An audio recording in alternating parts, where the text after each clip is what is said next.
And now, from high atop the percolator, it's time for Java with John. Here's Johnny!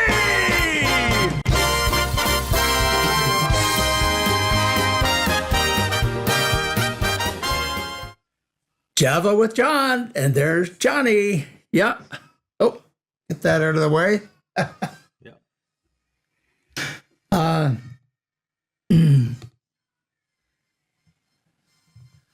I guess we can do that. This is our official welcome. So we want to welcome the viewers, of course. You and I have had a nice little 10 or 15 minute chat. So we know where we're at. We've done our welcome to each other, and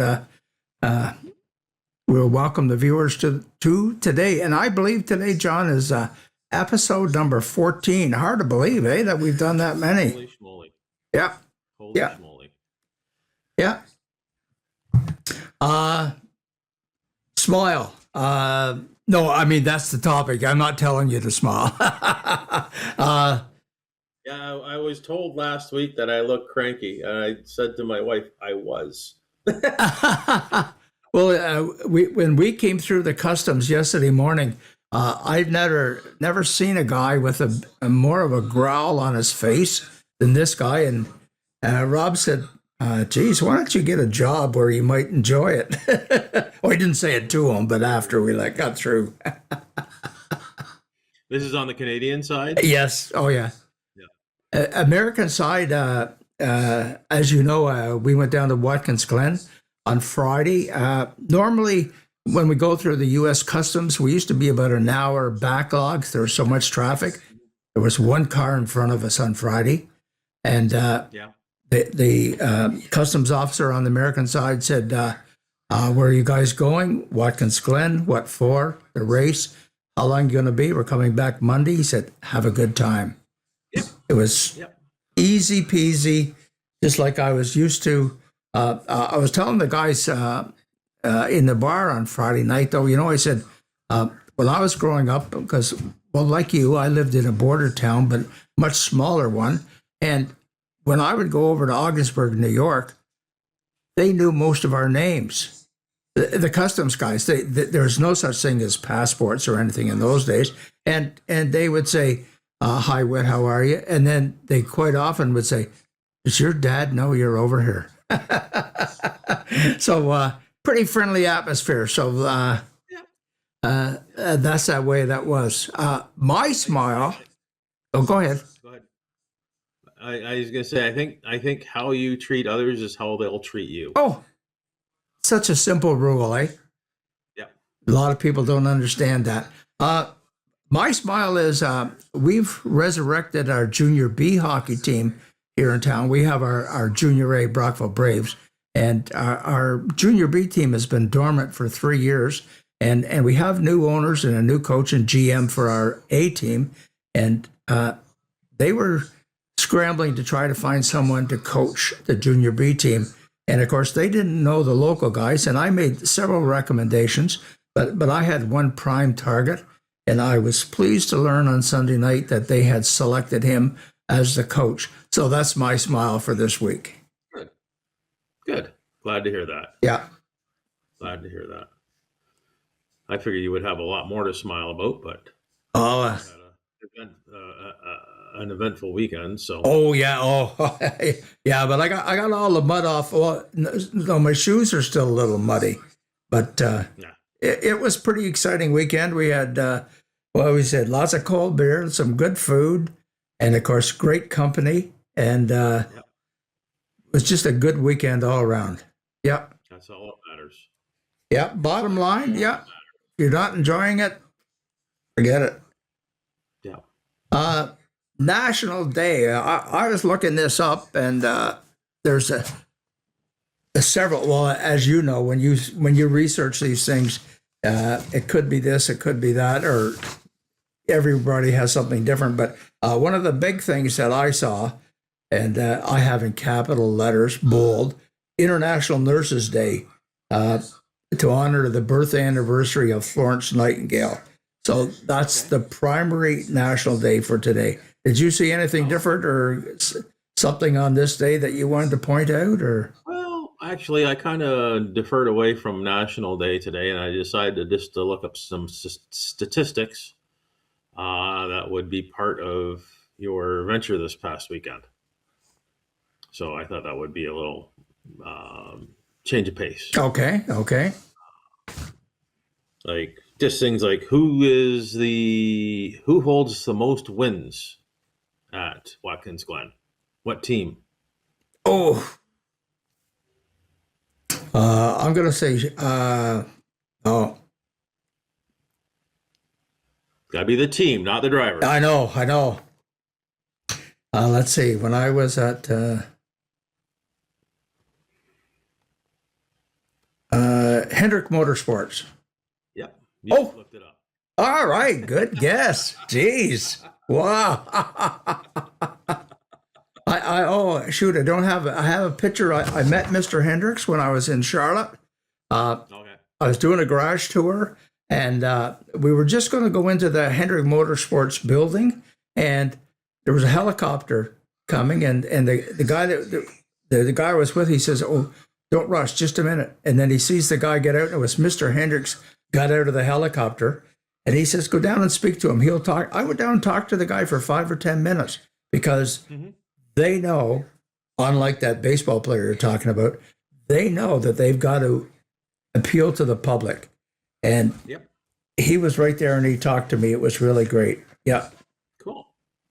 All right. Trivia question number 2. What car manufacturers are tied for last in wins at Watkins Glen? Ford Motor Company. Tied for last. Well, I don't know. I figure GM would be the leader.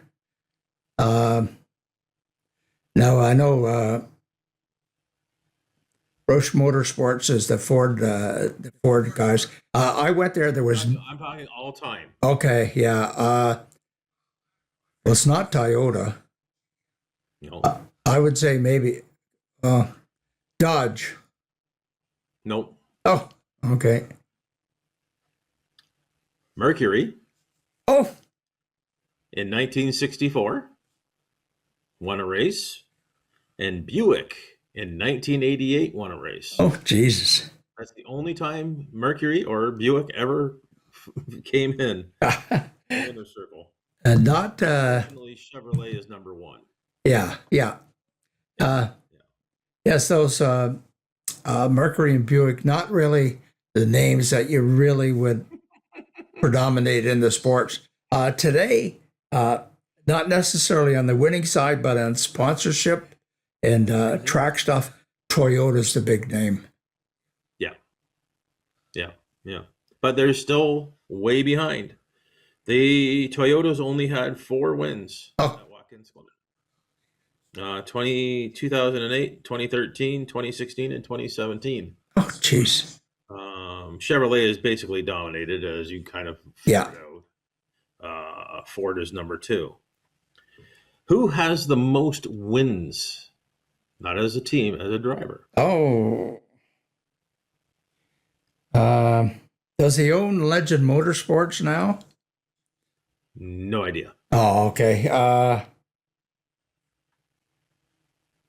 Is his first name Tony? Yep. Oh. You're Googling, aren't you?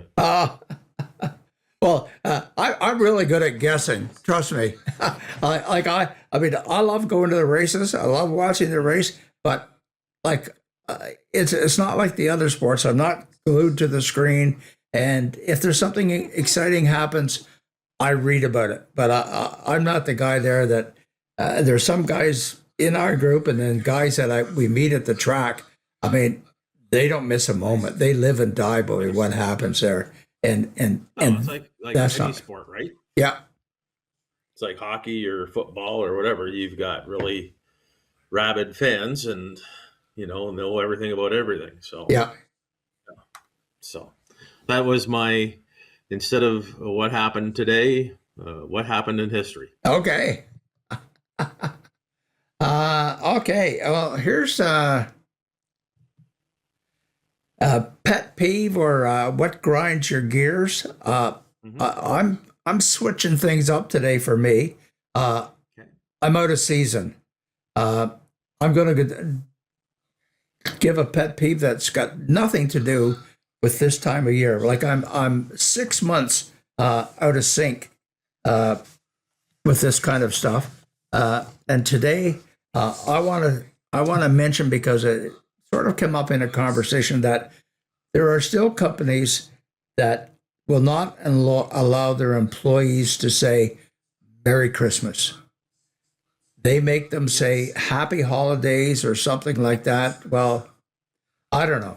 I like a lot of things in my life to be the way I grew up, and that was the norm then. And I see no reason in my mind why it still isn't the norm today.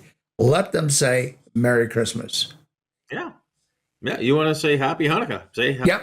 Whatever. Yep. Merry Kwanzaa. Merry Yep. Kwanzaa. Yeah. My company, one Christmas, was brought to my attention that I shouldn't be saying Merry Christmas. Huh. I said, the name of my lawyer is Diamond and Diamond. Feel free to give them a call when you fire me. Oh, jeez. Yeah. So they didn't give me any more grief over that. Good. I'll give you my pet peeve, and I'm looking at it right now. It takes, in the suburbs, 15, maybe 20 minutes of your life. Cut your damn lawn. We already have lawns that are 6-8 inches high, and I know they're going to get worse. My neighbor's yard is got to be 8+ inches, and it's a sea of yellow. And it's just like, my pet peeve is people don't care for their houses anymore. If that makes any sense. Yeah. You want to live in $1 million house, treat it like it's worth $1 million. Yes. Yeah, for sure. Yeah. So there you go. Well,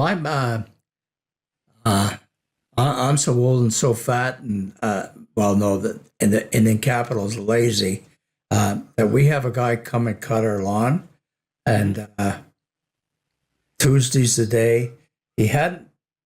I sort of locked myself in the room here around 12, so but he hadn't been here by 12 yet. But Tuesdays are the days he's come. So we've had him once.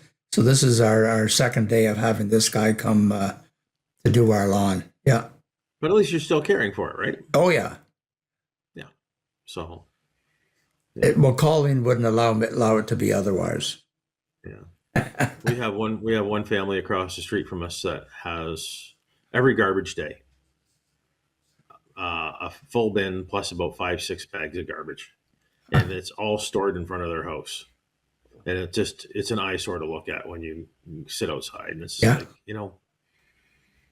just that little bit. But I'll tell you one thing: if I don't cut my grass, they're all over me. Oh yeah, yeah.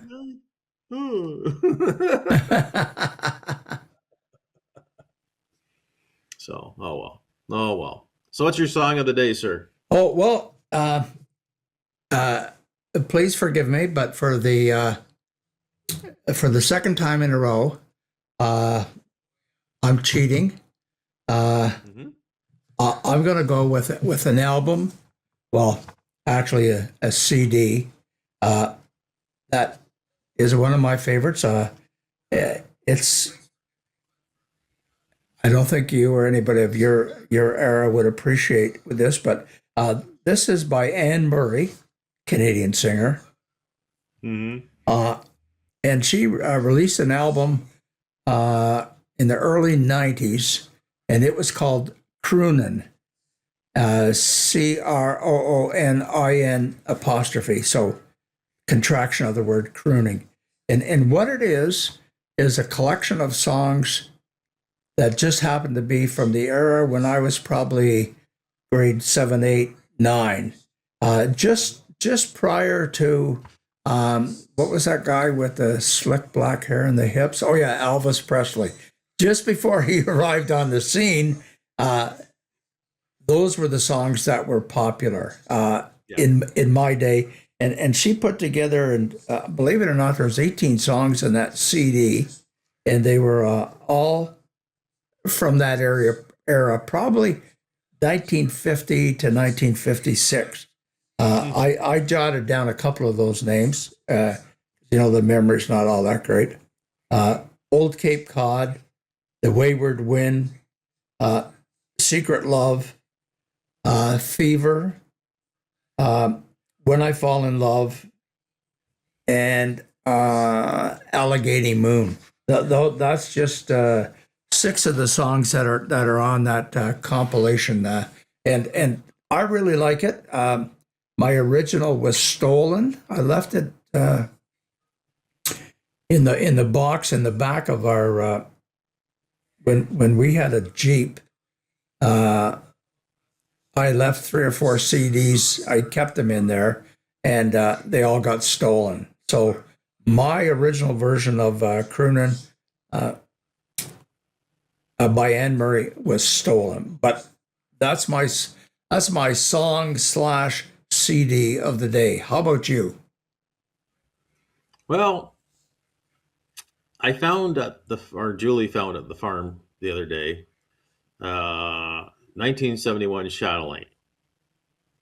So I was flipping through it, and I'm like, okay, maybe I can find something out of this that might be of interest for song or movie or whatever. I think it was probably Colleen's magazine, if I recall. And I'm flipping through it, and I find the music. I'm like, who the heck is this? What the heck song is this? I Googled every single one. And in, I think it was March 1971 on Chatelaine. I have no idea who any of the artists were or any of the songs. So I just gave up, and I was like sitting there for about an hour looking at movies and looking at music. And I'm just like, nah, I can't. I couldn't even. There wasn't even something I could make fun of. Oh, because I'm just like, these people. So next week, I hope to have a better answer for you, and I will not look at magazines I find at the farm. Or you either have to look at earlier issues or later issues, one or the other. Yeah, yeah. But I was going to try to save the magazine for Colleen, and it was just, yeah. Yeah. No, it had what's the right words? When things just sit for such a long time that they get stale. Yep. I had it in the garage for a week, and it just didn't. Yeah. But I did find, if Janet's listening, I did find some more photos, going through a file there.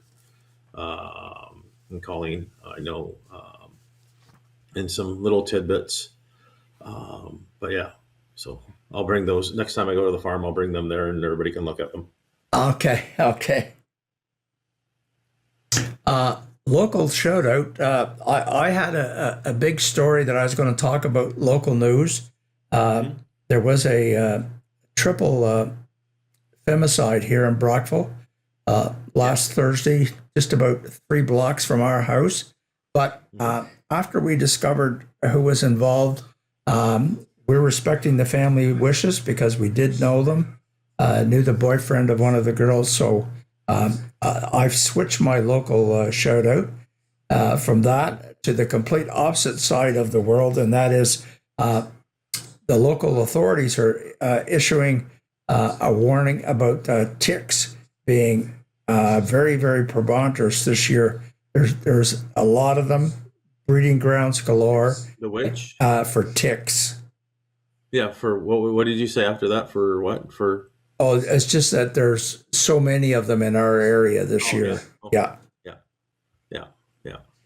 Yeah. So they're warning us about if you take a walk any long grass or where there's bushes or whatever, if you take an animal with you, you want to check the animal when you get back. You should wash your clothes immediately, and you should shower. It said, surprisingly, shower within 2 hours of after having been for a walk in that kind of scenario. So I don't know whether the hot waters from the shower is going to get rid of the ticks or whatever it is, but that was from the health unit. Yep. That seems I'm trying to say that. Seems a little extreme, but I could say, yeah, check your dog, check. Yeah. I know from experience, you always check from the knees down, unless you're petting your dog or something in the woods, then you might want to check your arms. But just with caution. You can get like the dog collars that they use for ticks. Yes.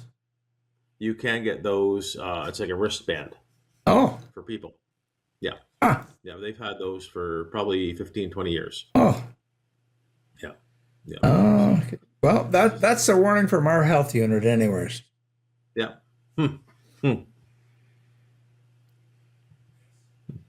And as we wander down our list of things, we always have something about travel because, well, from our family chats, I'm always promoting something. Sometimes, I go a little extreme, but Really? no, well, not in my mind, but Colleen thinks it is. So, Oh, okay.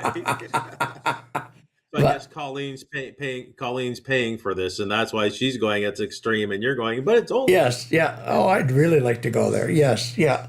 Well, I always, when you're doing things, I remember reading a book about public speaking, and it said that you, at when you're first trying to get at it, you over exaggerate all your practices and everything, so that when you calm down a little bit, you're still at a good volume and the way it should be.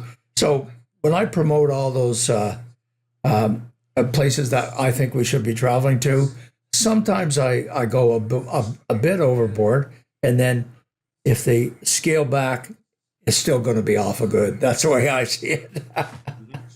Yeah. Yeah. So my query about travel today, John, is now because you've done some for business, you've worked in different cities, traveled. You've traveled with your family. You've traveled on your own. So have I. Have you ever made an acquaintance on one of these trips that you're still friends with today, or you communicated with after you got back, despite what you might say when you're there? When I was competing, I still have people that I still speak with on social media that I made relationships with, but that was after meeting multiple times, being part of multiple forums together. When I shot with Martin Archery, my teammates I still collaborate with. Oh, okay. When I'm on vacation, bye. Nice to meet you. I'm going home. See you. Yeah. I've never really maintained any relationships with people I didn't know Okay. after. I don't know. It's just the odds of you ever crossing. I'll tell you a funny story. Actually, I just remembered this one. So when we were the one with all the Codys, Oh, yes. Okay. I know the spot.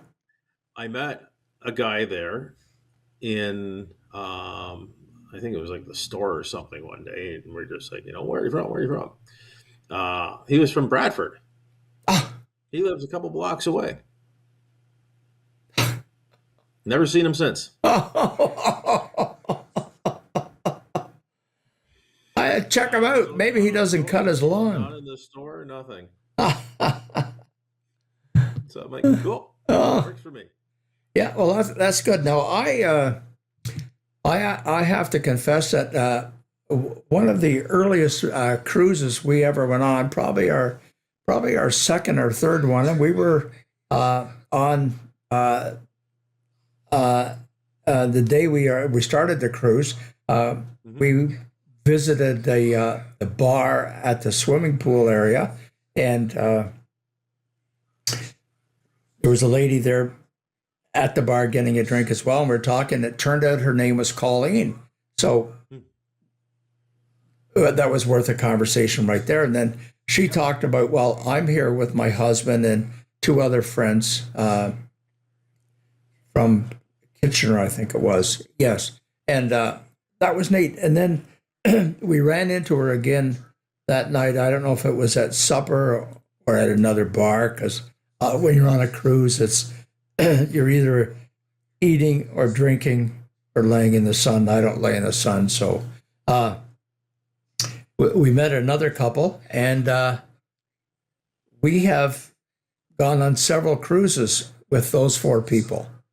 We maintained a friendship with the one couple in particular, and every time they're sampling a new cruise or a new route, they send us an email.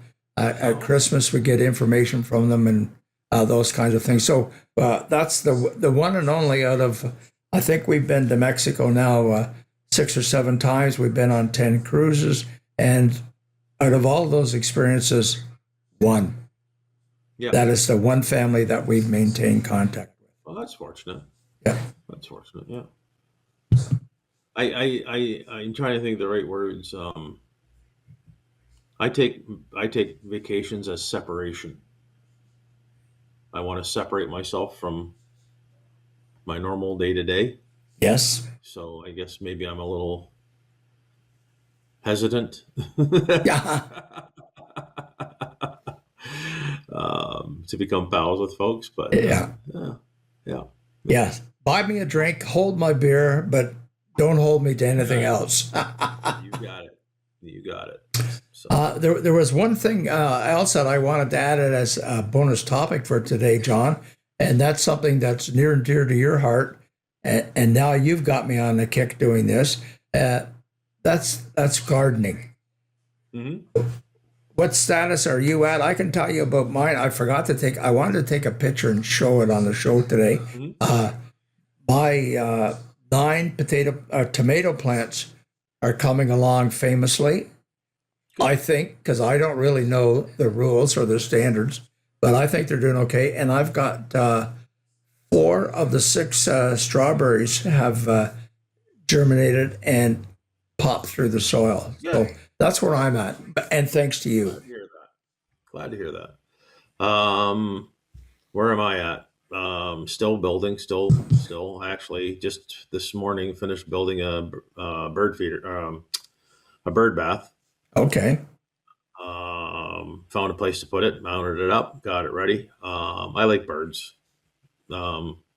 Gives me some excitement in my backyard. We have a lot of different birds to see, and that they're well fed. I'll leave it at that. Okay, good.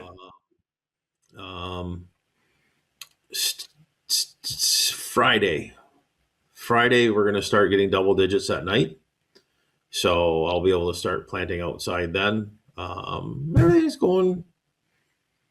Next year, I'm not going to put anything in the house. I'm going to keep everything in the garage like I did last year. Oh. I had a lot. Yeah. The plants were a little hardier because the house is 72, or I don't know what that would be in centigrade. But the house is always 72, and the water is always this, and the sunlight's always this. And as you know, I did lose a few plants this year, but I find that the ones I have in the garage are growing a lot hardier. Oh, good. Better for wind resistance and stuff like that. That's one thing I must emphasize is that plants that are growing need wind. Oh. Because it strengthens their stems. Oh, yes. Yeah. Yeah. So make sure that you put them outside for a little bit, and not for a long time, but for a little bit, just to give them a little bit of motion. Okay. I was going to say maybe I could sit beside them and I could talk a lot if that generates some wind. No, that's hot air.